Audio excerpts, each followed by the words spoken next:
Wellness begins where play, pleasure, and the parasympathetic meet. You were born to be you, and you were born to be well. Your body is always trying to find its way back to health. Now, here is the host of Your Healing Playground with Dr. Tina Koopersmith.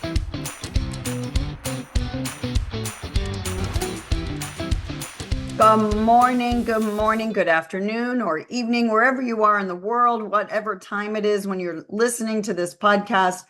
Welcome to Your Healing Playground. I am your host, Dr. Tina Koopersmith, your witchy doctor, your change advocate.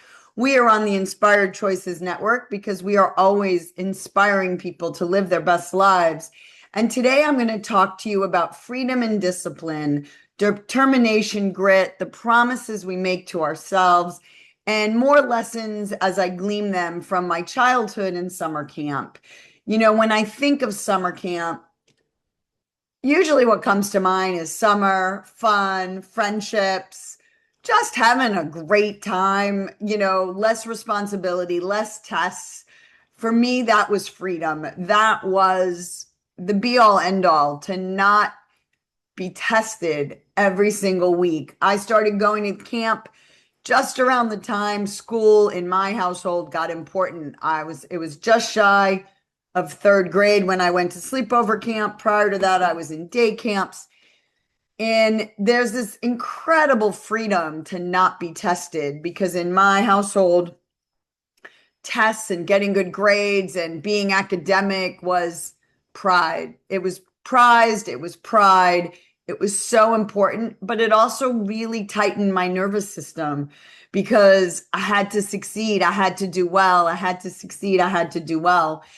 And camp was a bit of freedom for me, freedom from fear of getting things wrong, freedom from an overbearing dad who I adored, but yet was a little scary because you had to do things his way and the right way.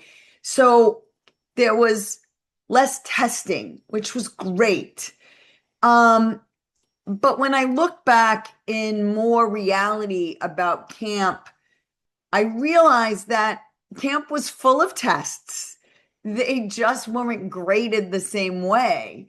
And testing is life. Life is always testing us.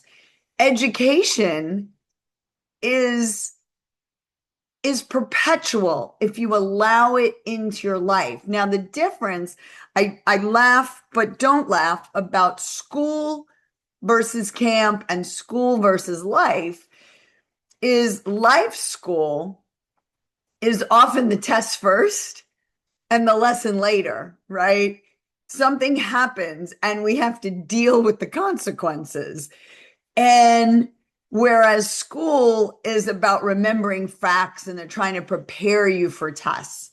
And camp was a little bit of both, because camp was lots of practice. And camp was, I want to talk about freedom and discipline and how they go together, because the discipline part is structure. And camp was very structured, which very much relaxes my nervous system and possibly yours, right? Every summer, I knew when camp would start and when camp would end. Every summer, I knew that to get to camp, there was a bus that we took. I knew even where the bus left from. Most summers I went alone, which was its own test of, could I start something all by myself? Okay, when I was very young, the very first year, my sister went with me, but older sisters, 8 years older, she did not act like she knew me once we were there, right? I mean, she did, right? But, when there's 8 years between your siblings, you are not hanging out with your big sister, especially in summer camp. And the second year, my brother went, again, 6 years older, and he's on the other side of the camp. The boys and girls were separate. So camp was, can I do this by myself? So it was a challenge. Could I make friends? Could I be a successful athlete? Could I be involved in the creative experiences in camp? So camp, again, the structure of camp was every year super exciting and fear because, oh my God, I got to do this all over again all by myself. So I invite you in that structure provides comfort to the nervous system that says, I've done this before. There's a little bit of confidence because I've did this before. I know what to expect. And simultaneously, every time I do it, there's a little bit different. New kids every year, new bunk every year, new me going to camp every year because I'd had a year of growth. And so do you see how structure provides a foundation and a platform? It's like the foundation of the house, and you're building yourself on it. And there's a little bit of change every time. And then when I went to summer camp, I could still tell you 10 years of this, you wake up, there's, get out of bed, brush your teeth, wash your face, make your bed. Like those are the requirements in summer camp. And then line up at the flagpole. Every morning, everyone gets counted and we put the flag up and we sing some songs. And by the way, every morning we woke up to the same song, Reveille. We were, it was modeled on the military, right? But what is the military? Same thing. There's structure and discipline, which helps children, transition from high school into adulthood, providing structure that they may or may not have gotten in their households. So I had it in summer camp. And there was, wake up, get ready to leave your house, and then meet at the flagpole. Everyone gets counted, and then off to the dining hall. And this was every single day for 8 weeks. Okay. It was not changed unless there was I can list a few changes over 10 years, but basically this was it every single day. Then you went to eat. After eating, you came back, you cleaned your bunk, and everyone had a job. So again, there was order and structure, but there was change because we had a job wheel. And so every week someone had a different job. So again, if you were great at sweeping, great, but you wouldn't do that for 8 weeks. If you had to clean the bathrooms, you wouldn't have that job for 8 weeks. It would rotate. So everyone had an experience of growth and what they had to do. And then we had activities, first, second, and third period. And again, each bunk went together, but they rotated. And within that third period, there was third and sixth period was always sort of a swim. But you might get to do water sports, or you might have a choice to do something else. So again, there was structure, but choice. And again, when have structure, we have a foundation, which really does relax the nervous system, gives order. People know what's going to happen. But that can be taken to an extreme where you can never have choice. It has to be very, very, very much the same day in and day out. And that can become too rigid. And then there's no flexibility. And so camp reminded us to have routine, but allow flexibility. And I invite us that's the dance of life, that when there's structure, there's routine, there's order, there's systems in place, whether that's how you run your household, how you run your day, how you run your business.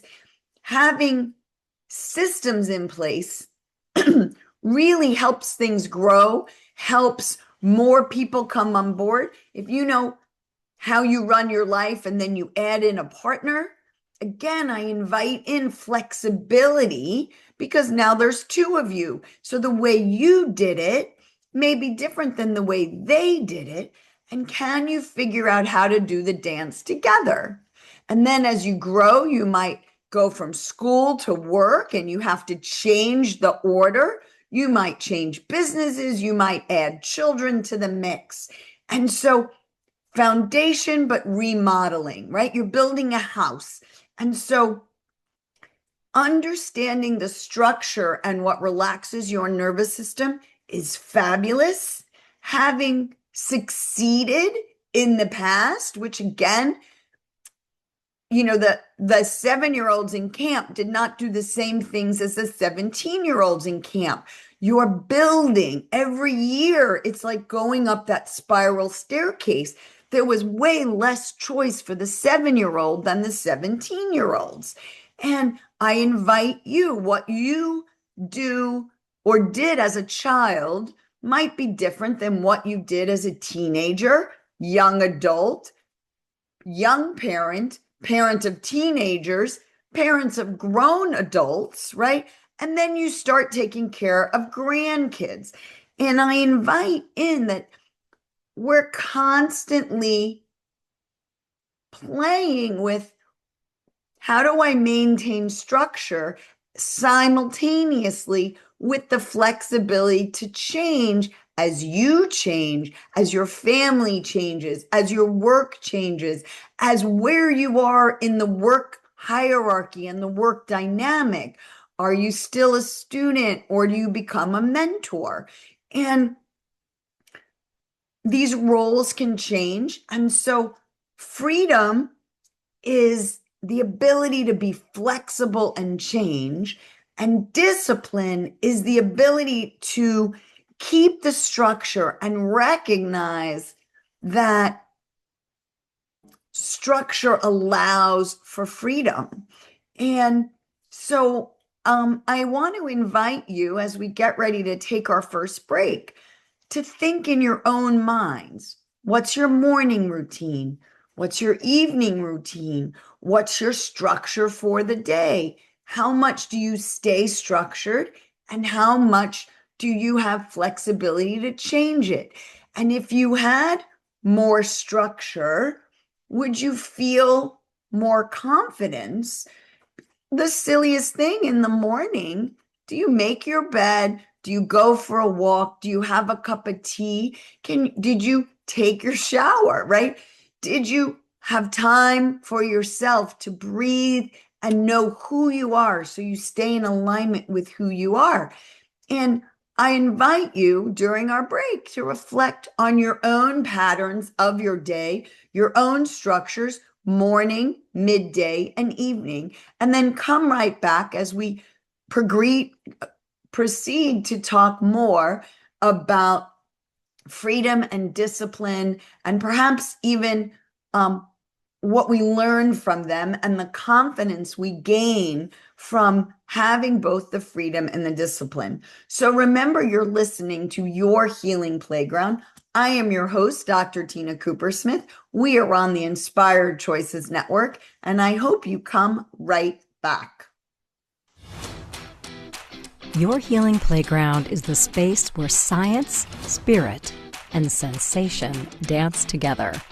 Your host, Dr. Tina Koopersmith, physician, coach, healer, and play advocate, returns weekly to remind you that healing isn't just about pills and protocols. Western medicine is just one of many healing modalities. True wellness is about energy, emotion, pleasure, and play.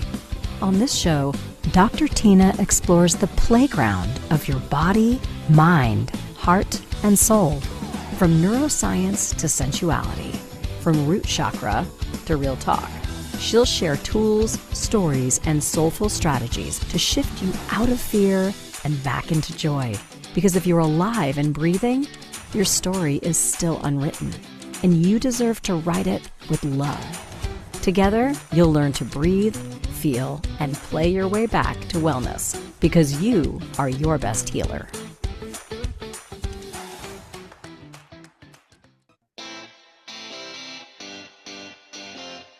Are you a subject matter expert?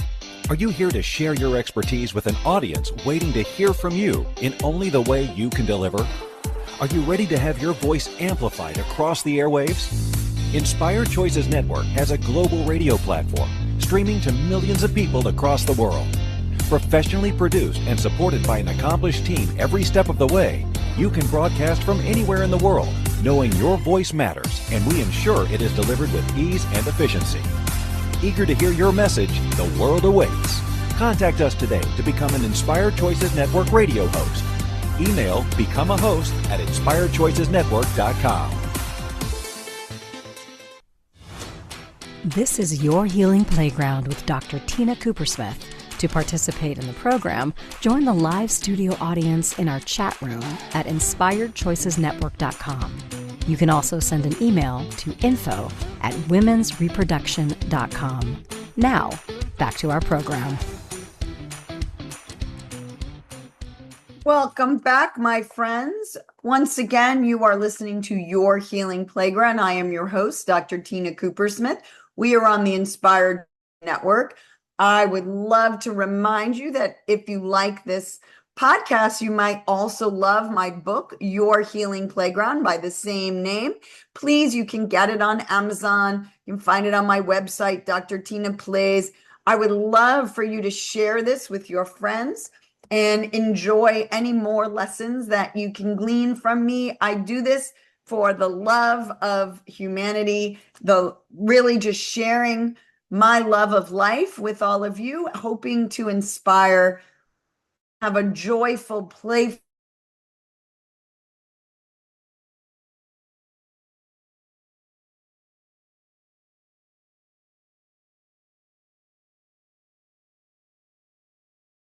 choice. And, when I think about camp and the lessons from camp, one thing that I was reminded of at the break is, I remember in camp, I really do remember my successes and my failures, right? There's so much memories that I made in summer camp. And when I think about school, again, I remember a lot of the answers I got wrong on tests, which I always think is funny, and not necessarily all the things I got right, although I think my education built on itself. And I do know a lot about medicine and science, and I do remember a lot about government and politics and history and this and that. But so I do remember, I think, the things I learned, but it's funny that without the tests, without the fear of tests, I think the lessons actually landed more. And so I just invite in that life is always testing us, and we don't always need someone over us to quiz us. Did you get the answers? And I invite in that failure is first attempt in learning, or further attempt in learning. So failure is human. It means you're growing, you're stretching, you're trying new things.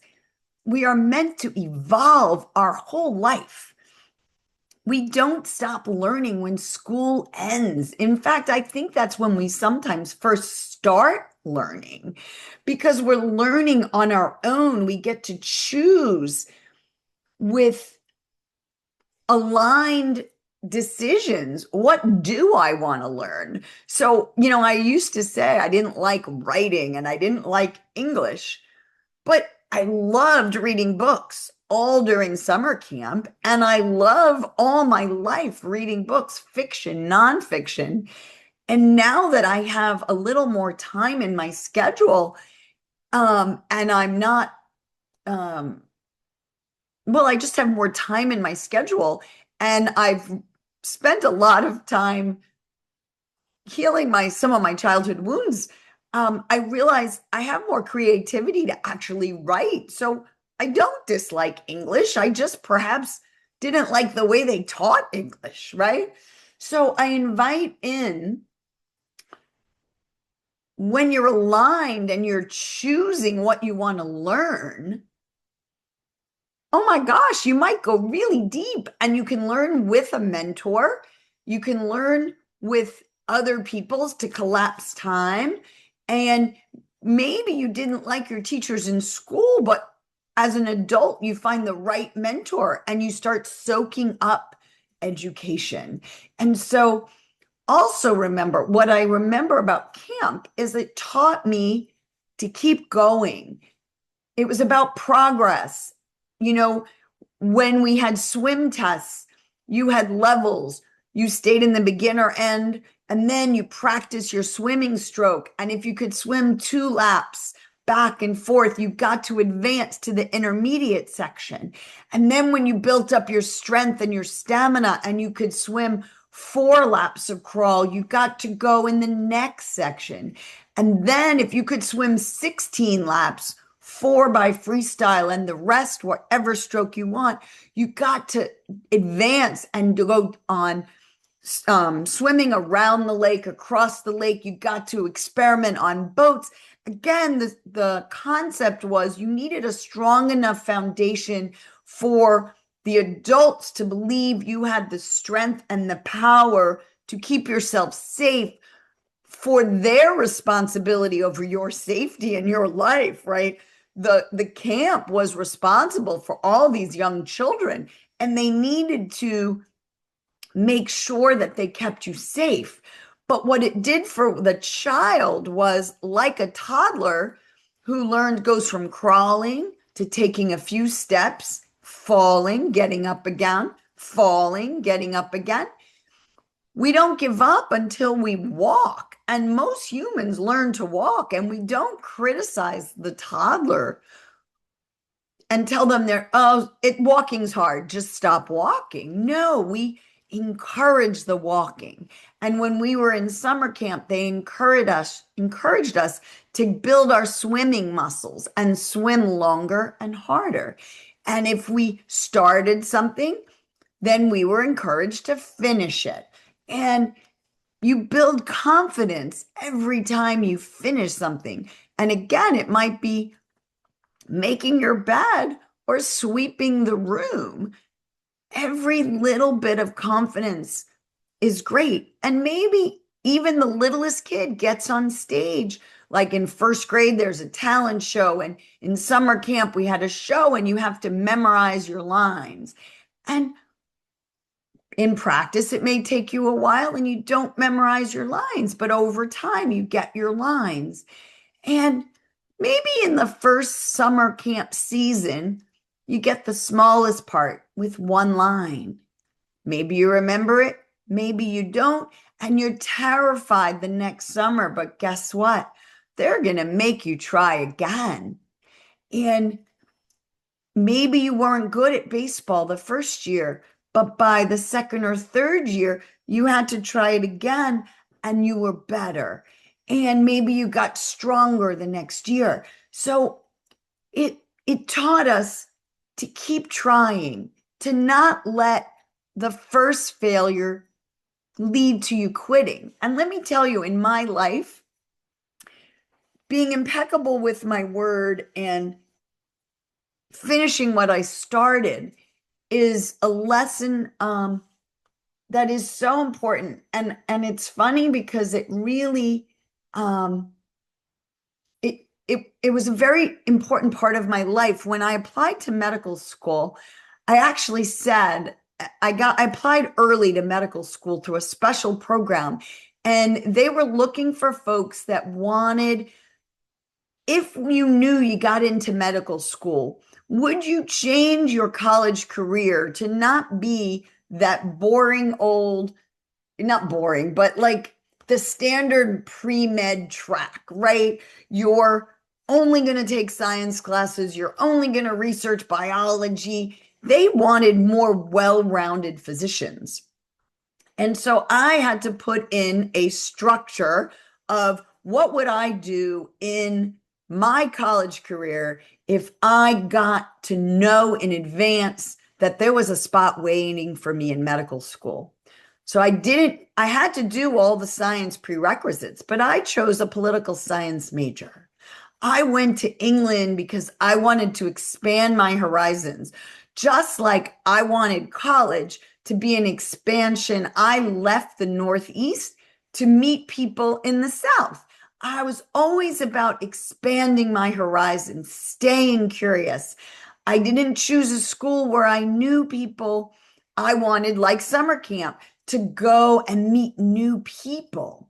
I wanted to go to England, and I'm still upset. I should have probably go to France to utilize my French language skills, and I lost them. And I'm a little saddened by my own lack of bravery, but I did go on a semester abroad, which at that time was very new. My college didn't even offer it, but I was a trailblazer and I did it. And one thing I put on there was I was a runner at the time, but it was 3 miles here and there, 3 times a week. I said I would run a half marathon.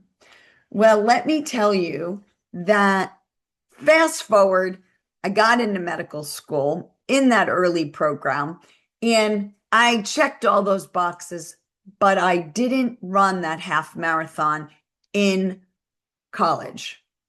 I didn't run it in medical school. And by the time I finished my residency, I was a mom, 3 kids, residency fellowship, starting a practice, running a practice, being a doctor, being a mom, being a wife. There was so much on my plate. And I was still running 3 miles 3 times a week. I hadn't given that up.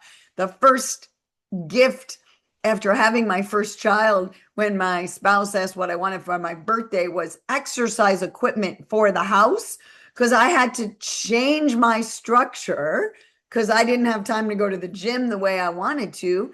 I had to be able to work out at home when the kid was sleeping or late at night or whatever. So again, I had structure.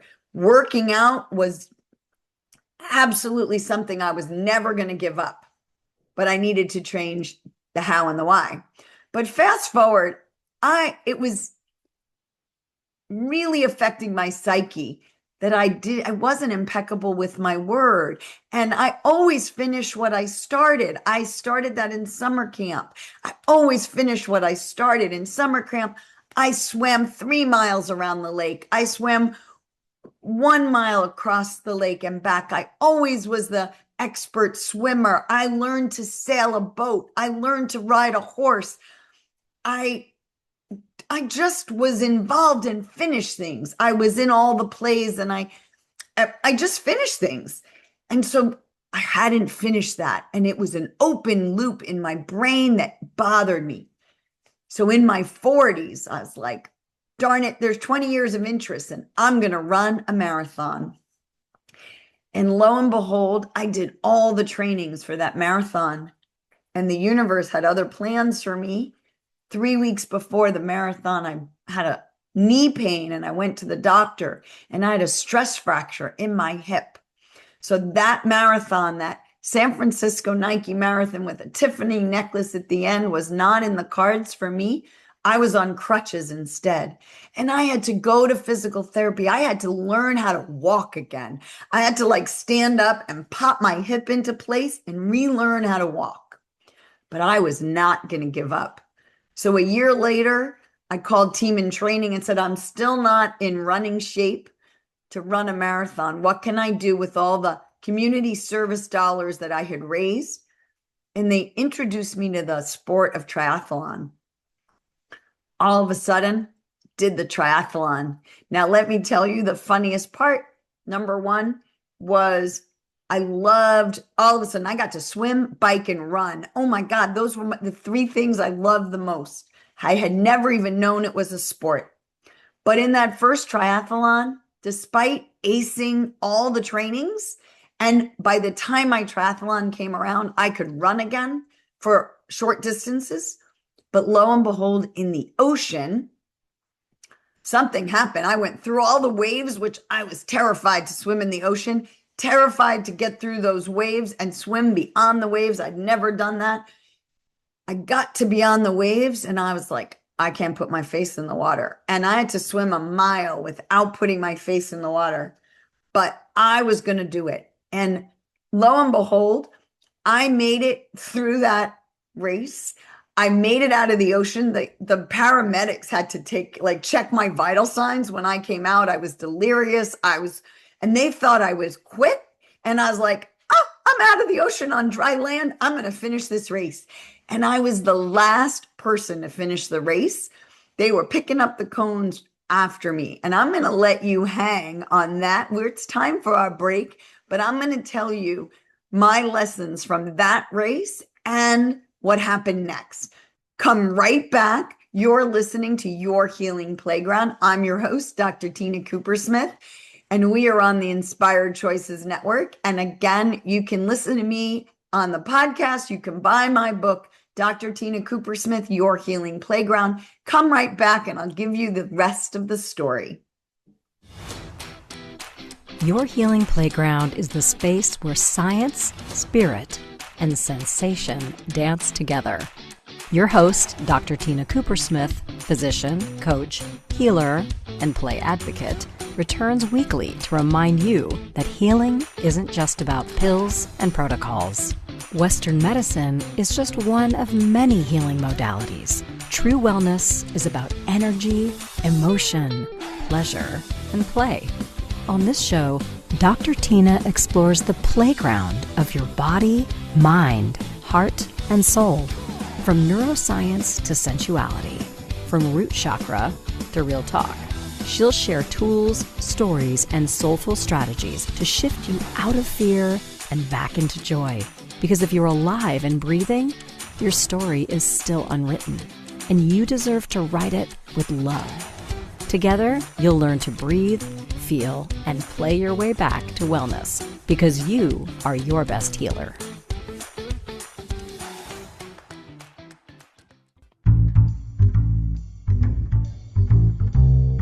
How wonderful would it be to carry your favorite Inspired Choices Network host with you throughout your day? Well, now you can. Inspired Choices Network now has its very own mobile app. Our free app offers live streaming shows, along with thousands of podcasts and TV episodes. Our shows cover a wide variety of topics. Whether you're waking up with us, carrying us through the day, and taking us to bed with you, we're always here for you to enjoy. We're easy to find. Just search for Inspired Choices Network in the Apple App Store or Google Play Store. This is Your Healing Playground with Dr. Tina Koopersmith. To participate in the program, join the live studio audience in our chat room at inspiredchoicesnetwork.com. You can also send an email to info@womensreproduction.com. Now, back to our program.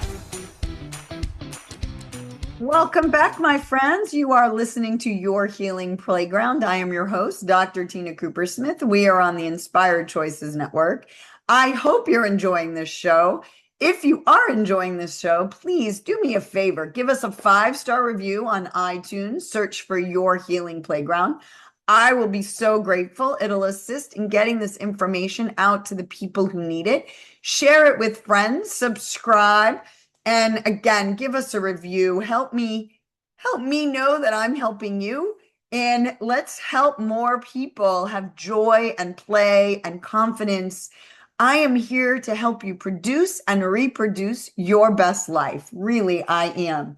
So let me go back to the discipline of finishing what you start, being impeccable with your word. So again, I had said I would run a half marathon 20 years later, and I hadn't been impeccable with my word. So I decided to take on the challenge of a marathon and broke the hip, stress fracture in just before literally 3 weeks, all the training done, all those long punishing runs of 20 miles and no Nike marathon. So then I move on to triathlons. And in my first triathlon, I got water in my lungs, is what I figured out later. It's called swimmer's-induced pulmonary edema.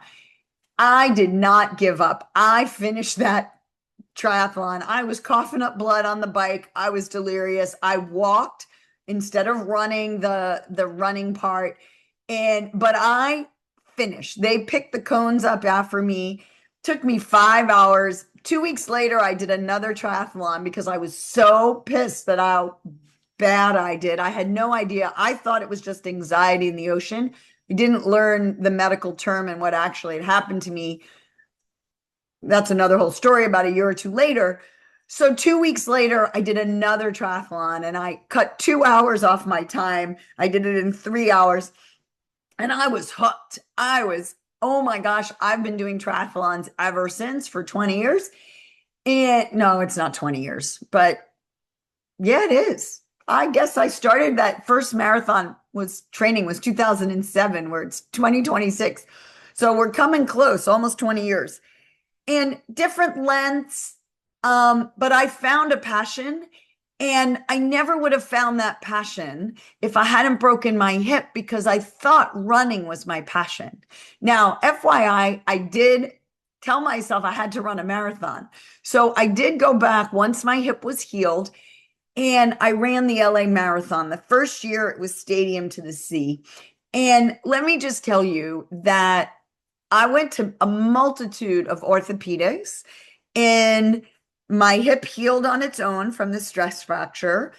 I taught myself how to walk again, relearned how to run again, and I'm about to start this marathon, and I'm in a car full of people. My friend is driving us to the marathon start, and this was again, I knew the driver of the car, but they were his friends, not mine. I was running this marathon alone without my team because, again, I had trained separately. So I trained for the second marathon all by myself.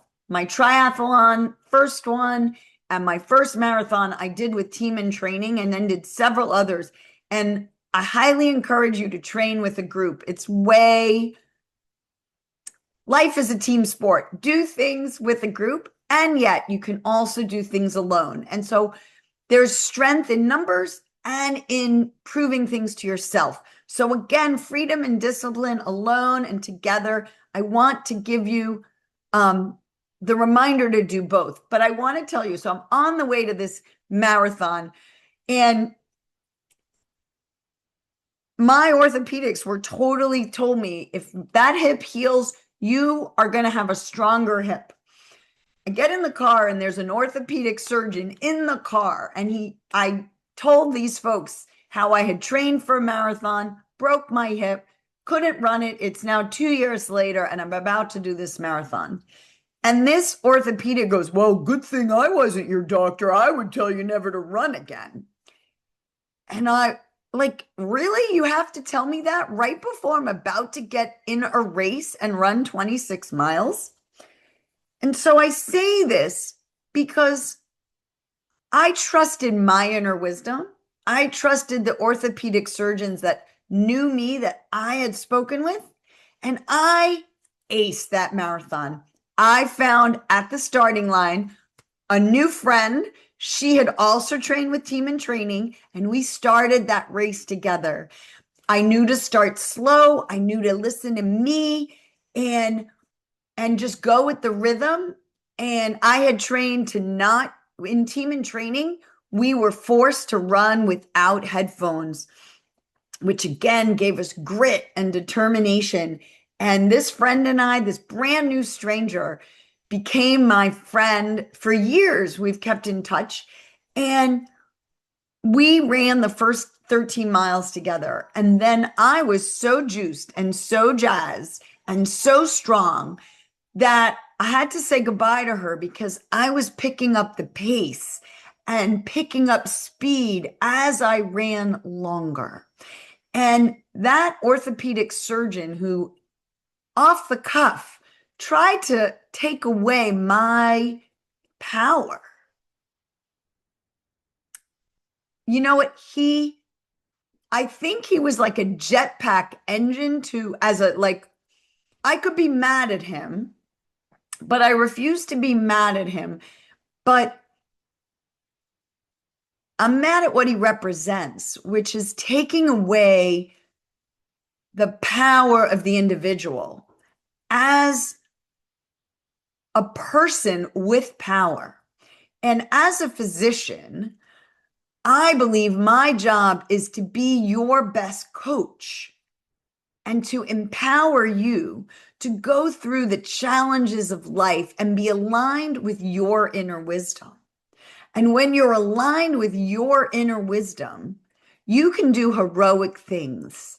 And the freedom and the discipline to be impeccable with your word helps you at any age gain confidence to try new things, to keep growing, to add new structures and new experiences in your life. And as your host on the podcast, as your physician in the doctor's office, I am there to ask you, what do you think you can do? How can I support you to be the best version of you? What are you aligned with, heart, mind, and spirit? What do you want to do with your one special life? And can you listen to you? So, John Miguel Diaz writes a book, The Four Agreements.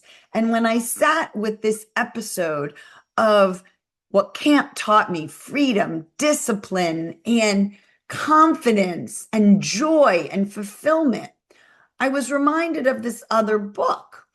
And I just went over he gives you 4 agreements in life. One is be impeccable with your word.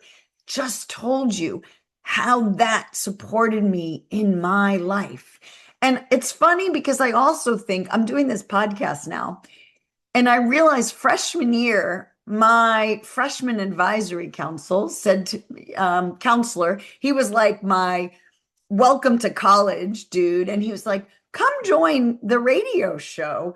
Come join and have a radio show. We didn't have TV shows back then. And a part of me wanted to do it and I never did it. And lo and behold, look, I'm doing it now. So again, be impeccable with your word. And if you had a dream as a child, you can do it when you're older. There's a woman out there, she's got a TED Talk about how she started skydiving in her 50s. I met someone last weekend.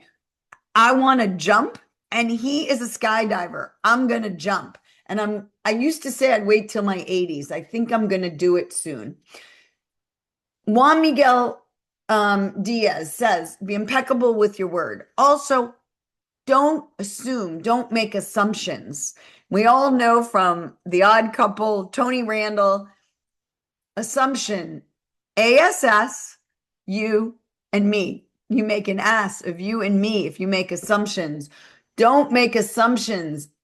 Camp taught me about creativity and diversity and learning and meeting new people who do new things in life. Don't make assumptions. Get curious. What are you learning when you get curious rather than assuming? Don't take anything personally. Remember to, people are living their own journey in their head. And don't take it personally, even if they critique your shoes, right? I always say you go to a party, nice hair, nice dress, nice makeup. Why are you wearing those ugly green shoes? And for 20, 30, 40 years, you're going to remember you wore green shoes. Now, that didn't happen to me, but somehow that's in my psyche. Maybe it happened in another lifetime. Don't take things personally. Somebody probably made fun of their shoes at some point in their life. Remember, it's their issue. Don't take it on. And then always do your best. And remember, you don't have to be the best, but always do your best. Come from within and remember, it's about progress and not perfection. It's about evolution and growth. It's not what you want to be when you grow up. It's how do you want to feel as an adult? Never stop being a child and growing. When you stop growing, you're dying. So all your life, stay curious. But when you're an adult, be responsible for all your choices. Don't be a victim. Don't think you're not living your life the way you want to. Change your choices. Be empowered. And on that note, let's take our last break. You're listening to Your Healing Playground. I am your host, Dr. Tina Koopersmith, and we are on the Inspired Choices Network. Come right back. Your Healing Playground is the space where science, spirit, and sensation dance together. Your host, Dr. Tina Koopersmith, physician, coach, healer, and play advocate, returns weekly to remind you that healing isn't just about pills and protocols. Western medicine is just one of many healing modalities. True wellness is about energy, emotion, pleasure, and play. On this show, Dr. Tina explores the playground of your body, mind, heart, and soul. From neuroscience to sensuality, from root chakra to real talk. She'll share tools, stories, and soulful strategies to shift you out of fear and back into joy. Because if you're alive and breathing, your story is still unwritten, and you deserve to write it with love. Together, you'll learn to breathe, feel, and play your way back to wellness, because you are your best healer.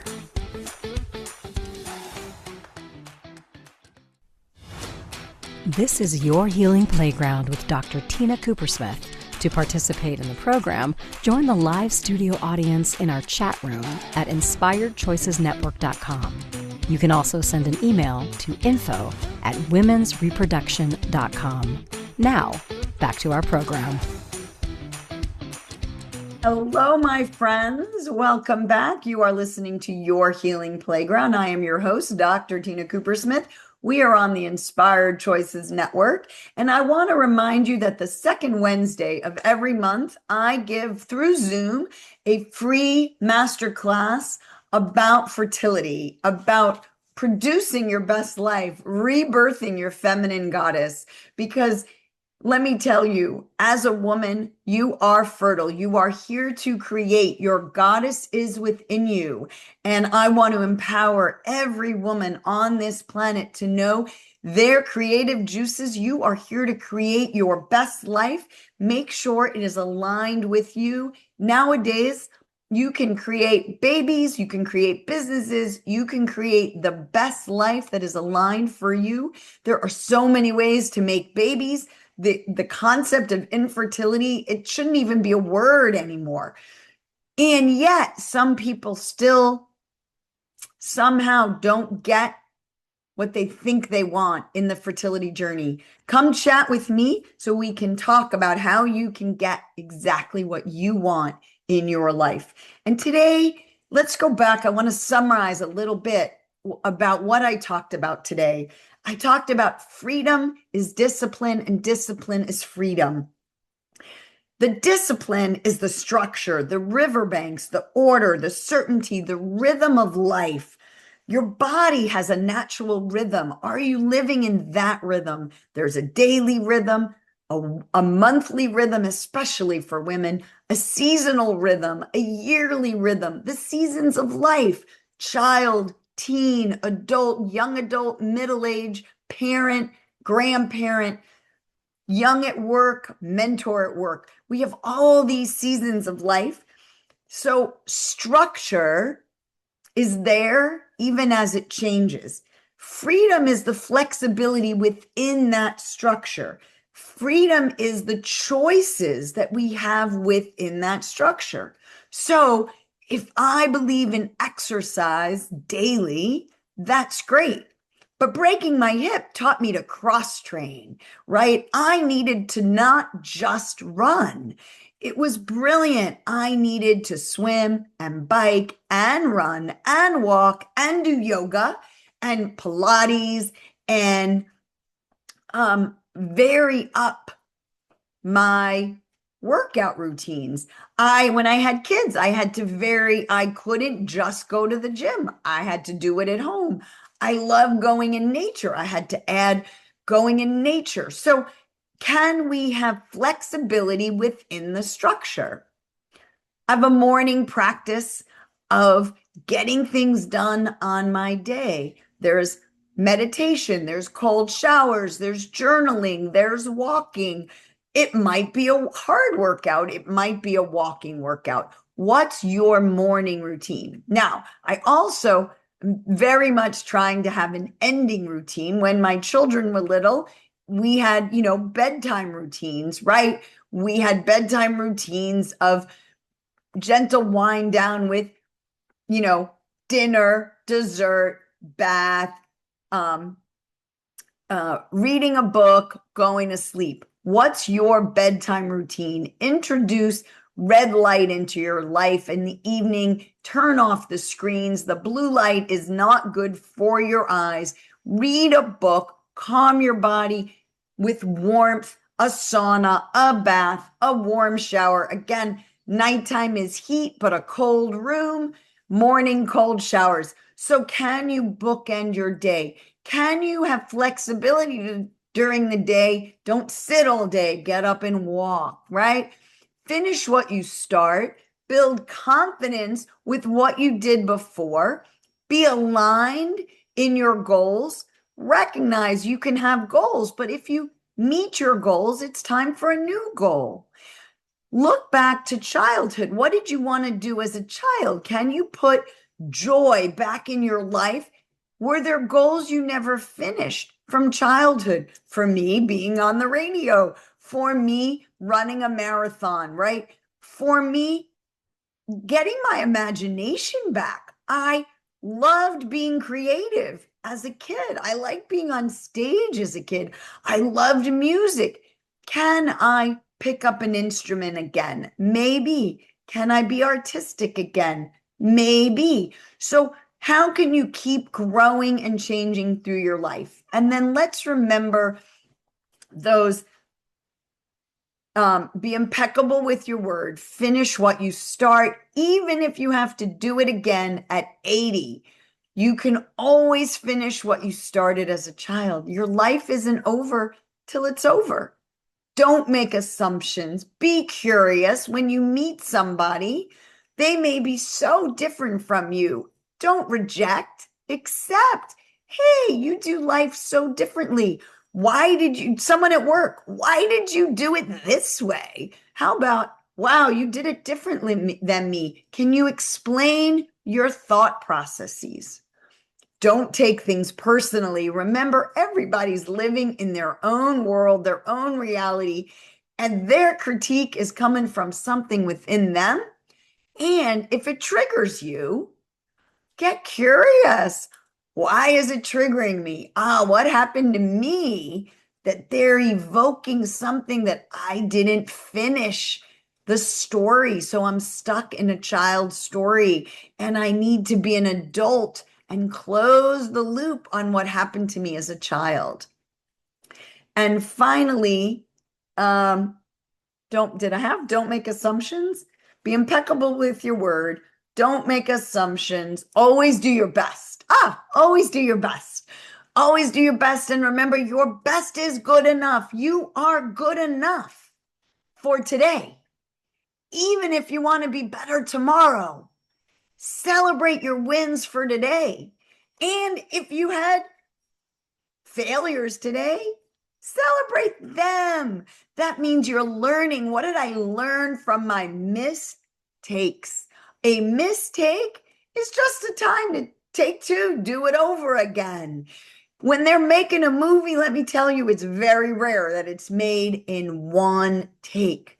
Books get revised and edited. Movies get edited. And then there's a sequel and a prequel and a number 3 and a number 4. Because we're always in flux and flow. Life never ends. It is never ending, this life and maybe the next. So let me tell you, live your best life, produce your best life, and it's not over till it's over.